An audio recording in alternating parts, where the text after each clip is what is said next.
pour l'équipe de l'Égypte ادي qui a امامنا gagné la ميداليات deuxième المركز place de la الثاني. compétition.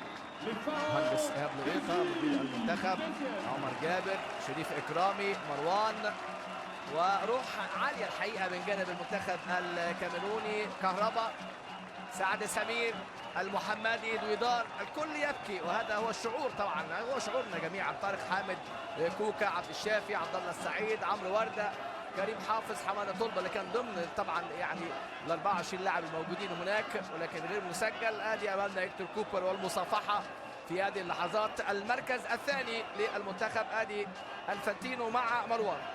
لاعبين لم يقصروا، اداء كبير من هذه المجموعه.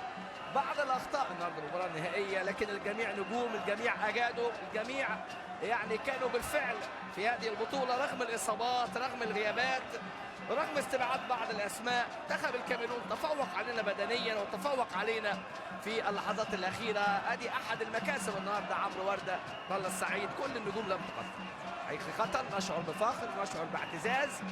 طموحنا دايما واملنا دايما في الوصول الى تحقيق اللقب، تحقيق البطوله المحببه. 7 القاب لمنتخبنا والوصافه للمره الثانيه. الوصافه كانت في عام 62 امام اثيوبيا، في حين توجنا باللقب 57 59 86 98 2006 2008 2010. هيكتور كوبر كاد ان يكون ثالث المدربين بعد طبعا المجري اللي كان بال تريتكسي كان في 59، وطبعا مايك سميث كان في 86 وكان معاه كابتن شحته والكابتن احمد. ادي امامنا هنا الجهاز الفني، كابتن احمد ناجي، الكل لم يقصر. اسامه نبيه، محمود فايز اللي بكى كثير الحقيقه. محمود فايز يعني كل كان يطمح في اللقب، كلنا كنا نطمح في اللقب.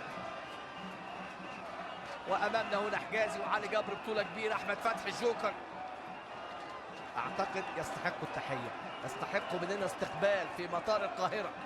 هذه المجموعه من اللاعبين اللي هم املنا ان شاء الله، املنا في التاهل لكاس العالم.